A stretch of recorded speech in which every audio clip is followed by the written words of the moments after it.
So I apologize that I'm speaking in English, but I'm very happy that I'm the minority, and I think the only one doing so. I'm also, I think, pleasing the translator who prefers translating into Arabic. So there are 3 points that I want to make. The first is to address some of the issues that we've been talking about and to suggest that we do not take the politicization of culture and cultural production in the Palestinian sphere as a given, as a natural result of historical circumstances. Rather, I want to suggest that it's more useful for us to analyze the ways that cultural artistic production has been politicized over the decades as a product of various actors' instrumentalization of the cultural sphere as ground for engaging political and social struggle. Those actors could be artists, political factions, intellectuals, audiences, sponsors, and one person could incorporate more than one of those categories. This speaks to the larger issue, which has appeared in some of the panels, which is the separation of art and politics as two separate realms. So there's been discussion that the escape from politics into art, or that you will find politics in art. And rather, what I want to affirm is that the political is already embedded in art and art production, regardless of context, regardless of being in the Palestinian context. And art, which is premised on ways of seeing, making of meaning, through various media, the visual, oral, the embodied, inscribes our daily lives. The buildings that we inhabit, the monuments or billboards that are erected, the museum, as we saw earlier, as a political pedagogical project, political speeches, these are all built through the tools of art. They are guiding what and how we see and be. The second point that I want to focus on is the question of reflection.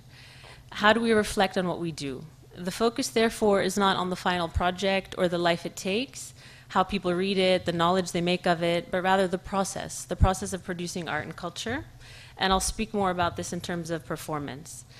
And so also to think, the third point is to think about art as productive. So not to think about art and to circumscribe ourselves in terms of art as being reflective or representative.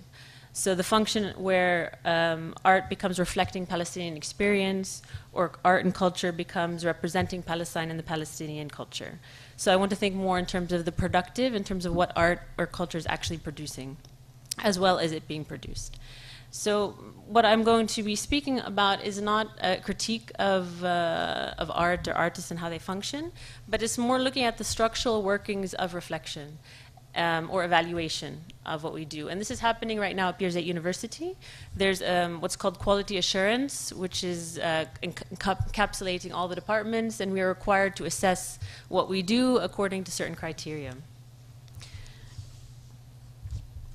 So I'm going to speak about a particular play, and this one does not represent all the theater that is being made or all the art that is being made, but it really shows how the art of theater is being instrumentalized very specifically. But what it will do on a more general level is to raise questions about how we speak of what we do, how we evaluate it, and for the question about public. On November 4th, 2014, the UNESCO office in Ramallah posted an announcement of a theater play based on the testimonies of women from quote, marginalized communities across the West Bank. A hyperlink takes us to a YouTube video where we catch a glimpse of one of the workshops conducted with women in order to develop the content for the play.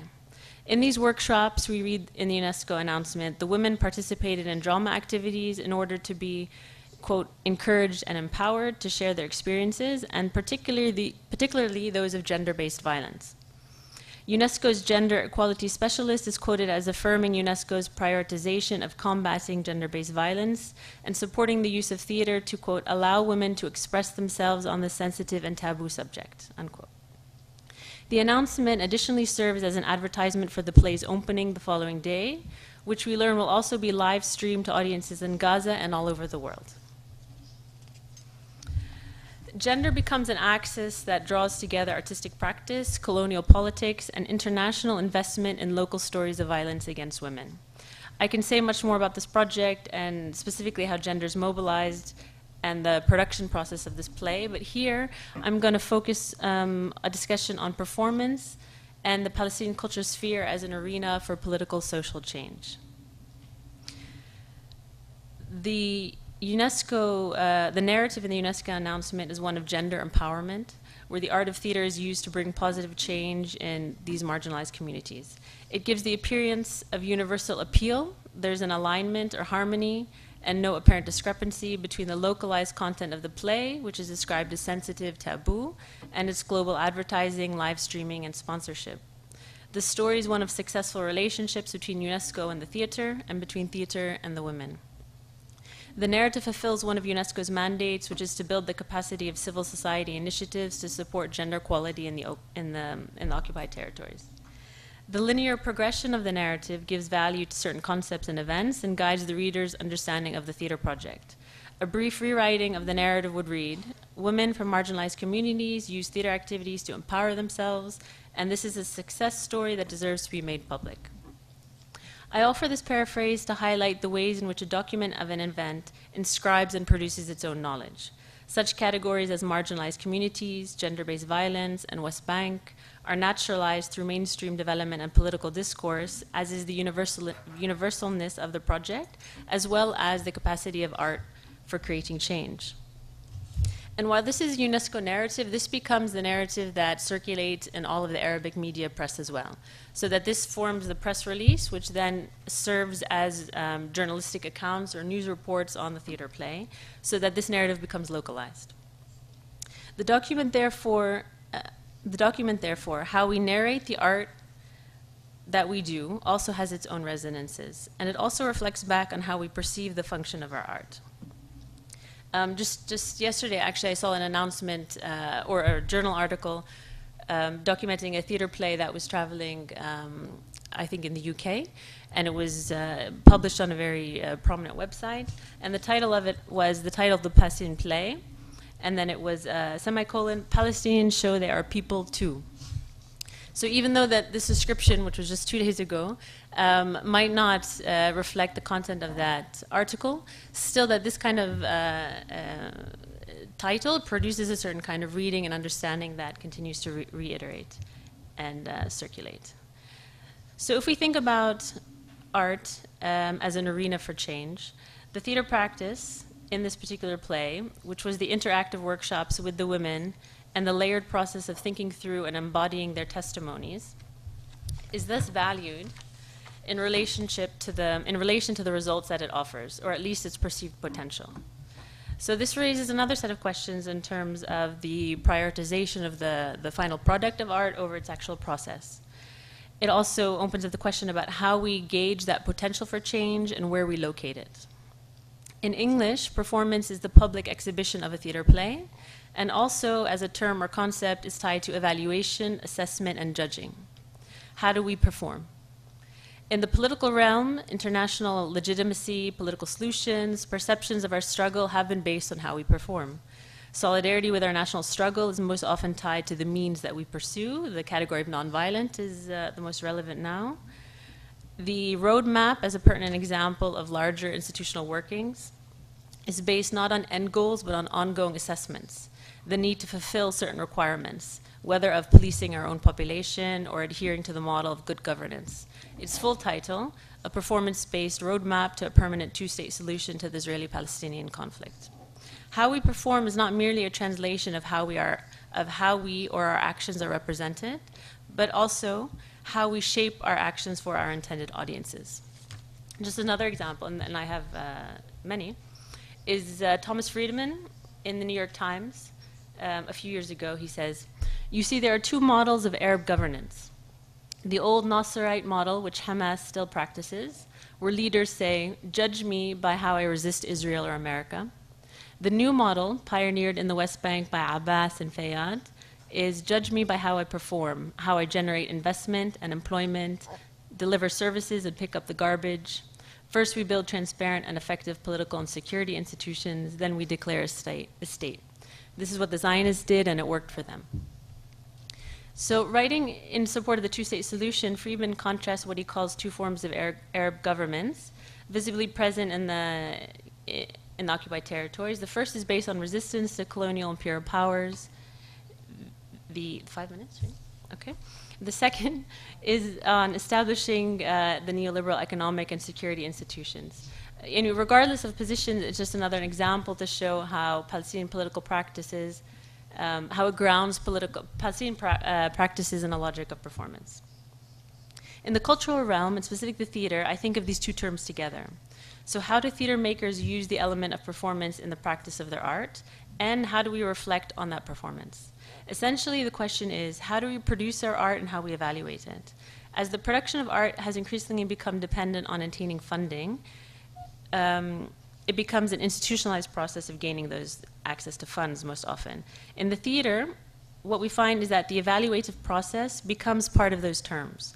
So it becomes a requirement for funding, and how we perform our art is subsequently measured by international agencies and sponsors. So for this play that I opened my discussion on, that they had to perform it in 7 different locations. In each location, they needed at least 200 audience members. The theater had to evaluate how many people attended, how many were women, how many were men. Artists, of course, know this, and that the way they negotiate these processes is diverse and intricate in the same way that we negotiate the terms under which we live our lives.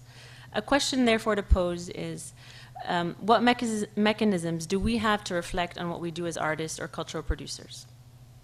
In the project that I referred to, it was deemed successful according to the sponsoring organization because it reached marginalized communities, men and women were brought together to discuss gender-based violence, a theater script was produced on real and human stories, there were large audiences of women, interaction with the audience, positive feedback from donors, media coverage, policymakers attended, and so forth. This was able to be achieved because of a wider institutional network that UNESCO partakes in and in part produces. So what the project set out to produce was thus produced. Yet the very notion of production, of producing, that is meant to alleviate the lives of women who are subject to violence, displaces the question of process that is not merely a means to a project end, but I believe is where the work itself is located. So what becomes prioritized is issues, the issue of gender-based violence, rather than the individuals whose stories the play was built. Theater is often set apart. Yeah? Okay. So to conclude,